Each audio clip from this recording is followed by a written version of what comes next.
ഉച്ചയ്ക്ക് ചോറുണ്ണാനുള്ള ഇല വെട്ടിക്കൊണ്ടിരിക്കുകയാണ് കേട്ടോ അച്ഛൻ. എന്നും ഇങ്ങനെയൊന്നല്ല കേട്ടോ. ഇന്ന് അച്ഛൻ സ്വന്തമായിട്ട് ചീരക്കൂട്ടാൻ ഉണ്ടാക്കിയിട്ടുണ്ട്. അച്ഛൻ സ്പെഷ്യലായിട്ട് എന്തെങ്കിലും കുക്ക് ചെയ്യുന്ന സമയത്ത് എല്ലാവരും ഇലയിലൊക്കെ ഉണ്ടണം എന്ന് അച്ഛന് ഭയങ്കര നിർബന്ധമാണ്.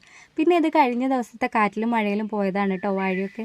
അങ്ങനെ പറമ്പിൽ നിന്ന് കിട്ടിയ ഇലയും തേങ്ങയൊക്കെ ആയിട്ട് ഞങ്ങൾ അടുക്കളയിൽ ചെന്നപ്പോൾ അമ്മ നല്ല ചീരപ്പേരി ഉണ്ടാക്കുന്നുണ്ട്. പിന്നെ ഇത് അമ്മായിൻ്റെ സ്പെഷ്യലാണ് കേട്ടോ, ചക്കപ്പായസം. പായസം ആവാൻ കുറച്ചും കൂടെ സമയമുള്ളത് കൊണ്ട് തന്നെ ഞാൻ പുറത്തു കൂടി ഒന്ന് നടന്നിട്ട് വന്നു കേട്ടോ. ഞങ്ങളുടെ വീട് തോടിൻ്റെയും വയലിൻ്റെ ഒക്കെ അടുത്തായതുകൊണ്ട് ഇവിടെ ഒരുപാട് ജീവികളുണ്ടാവും.